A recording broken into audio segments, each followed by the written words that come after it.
Praise the Lord, everybody. Today we're going to be talking about Black History. February is Black History Month, or African American Month. So it is celebrating the accomplishments and the achievements that our people have made throughout our lifetime. 1 month is not enough. Like the slogan says, I'm Black 365 days of the year, so we must celebrate our own selves, not just within a particular month. But this month was set aside in 1926 by Dr. Carter G. Woodson in order to do the things that I just spoke of about accomplishments of people of color. And it's celebrated in the United States in this month, and in October it's celebrated in Canada and Ireland and the Netherlands and in the United Kingdom. So there are other places who celebrate Black history, and we're glad of that. We're glad of Black history. We're also proud of where God has brought us from. And we don't want to go back there. And any time that we forget about our history, we tend to repeat. So let's just remember our history, remember the good as well as the bad, because that's what made us as a people. That's what made this country. We know this country was built on the backs of our ancestors, but nevertheless, they did what they had to do. Because if they didn't do what they had to do, then we would still be enslaved. So just remember Black history, and we're gonna have our young people talking about the different people that they think are important in their lives. We have a long list of people of color who are important, who did important things in Black history. I was just reading the other day about the first Black pastor of a Pentecostal, apostolic church was in Chicago, and she was a great woman of God. God used her in signs and wonders and healing. And I just read that, and I didn't know anything about that. So yay for the woman, and thank God for the woman that He used to bring about healing and deliverance and salvation for so many people. They were saying that it was in the 1920s, and that this was really one of the first mega churches in the United States, and it was by a Black apostolic woman. So you be blessed and enjoy the young people.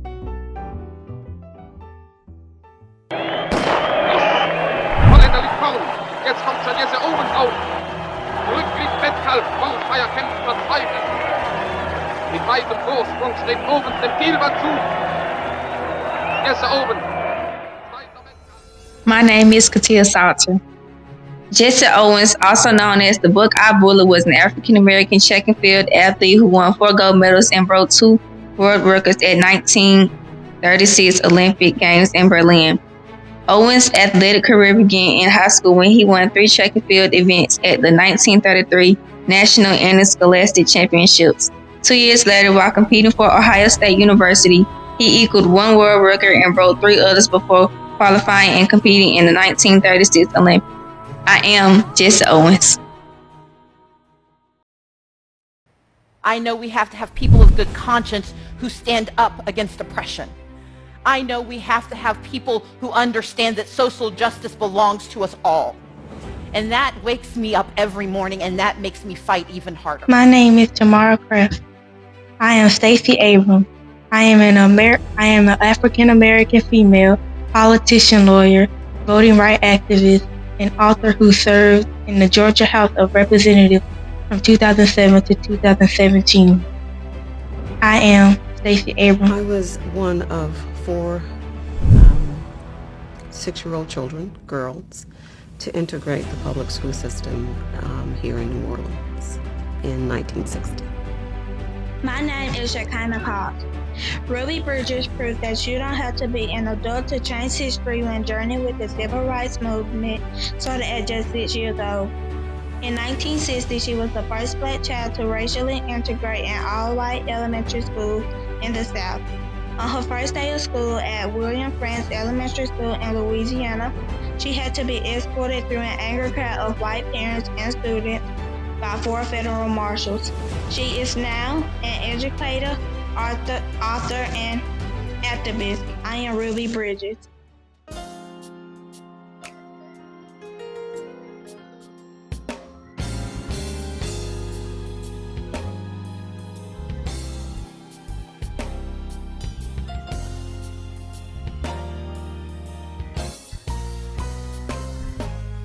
Soon we'll be done with the troubles of this world.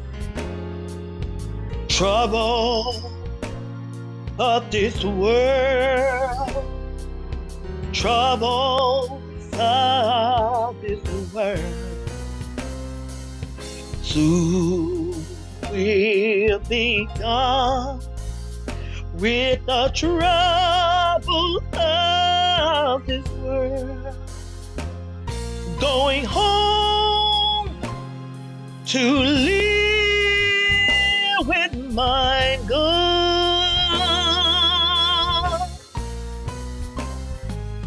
There will be no more weeping, no more crying, no more dying.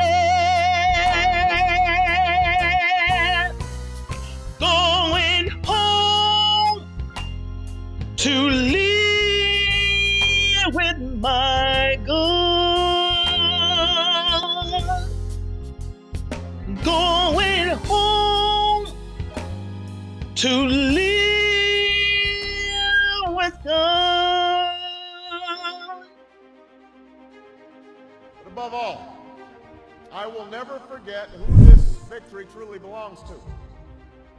It belongs to you. It belongs to you. I was never the likeliest candidate for this office. My name is Brianna Kyle.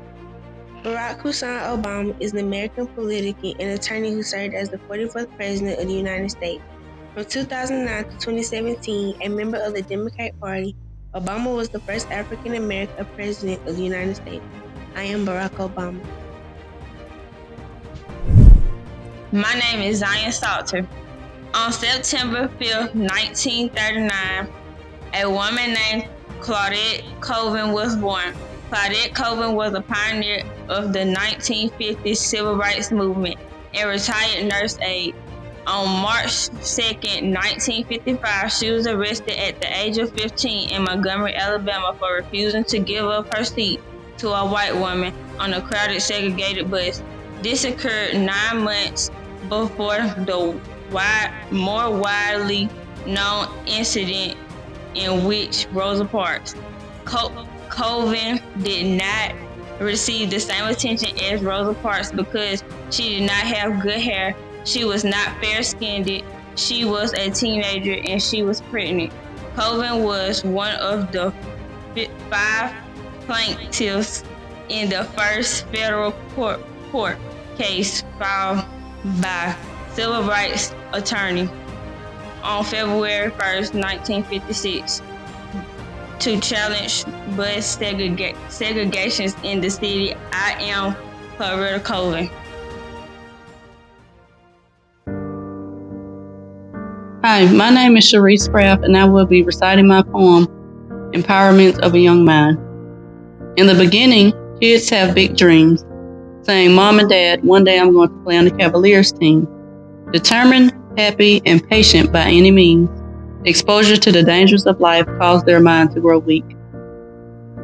Herds of young lambs, lost and running, feeling their life is worth nothing, hiding until they see help coming, trying to find nourishment to turn themselves into something.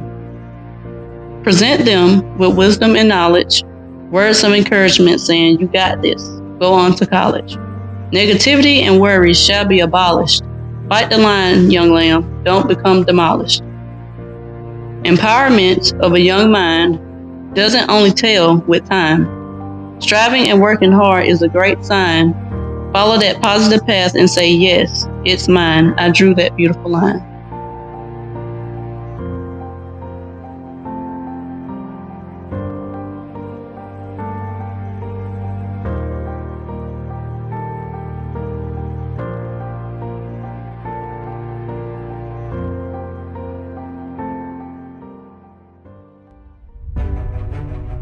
I was told, well, so you add it up, and it just cannot be done.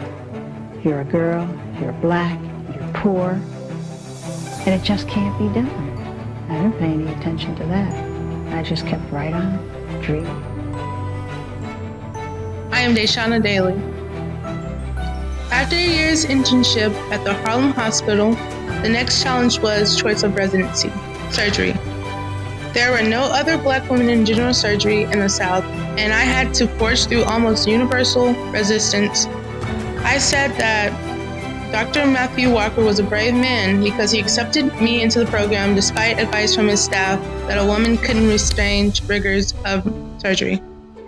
I worked through a 5-year residency at May Harry and George W. Harbert Hospital to become assistant professor of surgery in 1955 and the first African-American woman to be made a fellow of the American College of Surgeons. I once said, I try to be not hard but doable. From 1957 to 1983, I was chief of surgery at Nashville's Riverside Hospital, clinical professor of surgery at May Harry Medical College, and educational director for the Riverside May Harry Clinical Rotation Program. I also served as a consultant on health, education, and welfare for the National Institute of Health. Among many honors are the naming of the Dorothy L. Brown Women's Residence at May Harry College in 1970.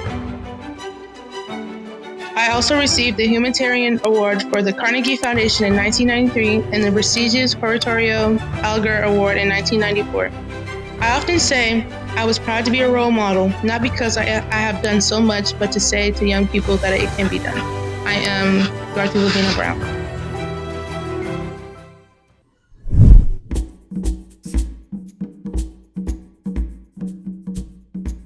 My name is Natasha Lee. I was born May 8, 1753 in West Africa. I was the first African American author of a published book of poetry. I was sold into slavery when I was 7 or 8. I was capable of what I did. A few years later, African American poet Jupiter Hammond praised my work in a poem of his own. I was freed by my master. I was possibly under pressure from English admirers, and I was later on died in March of 1774. I was a strong Black woman, and I knew what I was capable of. I am Phyllis Wheatley, and I am the first African American to publish a book of poetry.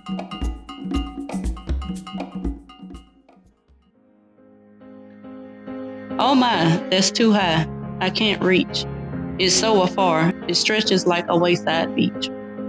This is a hard problem I can't teach. Greatness is only given to a few of each. Hey, why talk such defeat? You're just going to give up and take a seat? You shouldn't just lay there and get beat. Be strong, stick your chest out and stand on your feet.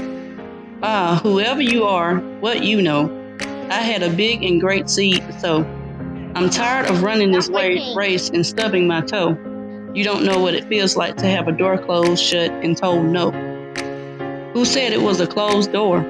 Maybe it's a sign to open the window instead and soar. Don't turn your head and ignore. Keep trying. Don't go back to the square you were in before. My friend, higher is waiting. Steer yourself in the right direction and keep sailing. Don't fear the door of failing. You have to be courageous for others in the story you're telling.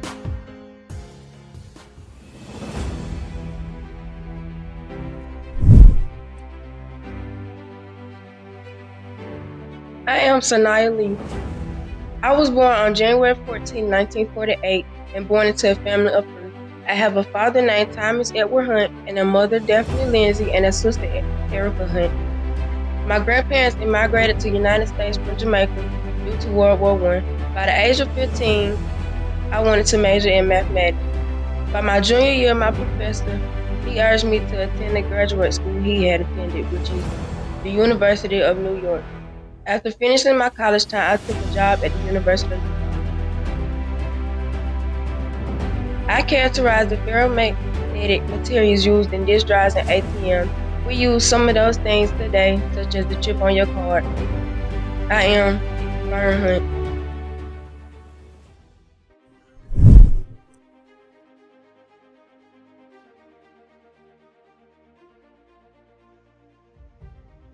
Hi, my name is Ashley Cobb, and I am Rebecca Lee Crumpler. I am an American physician, nurse, and author.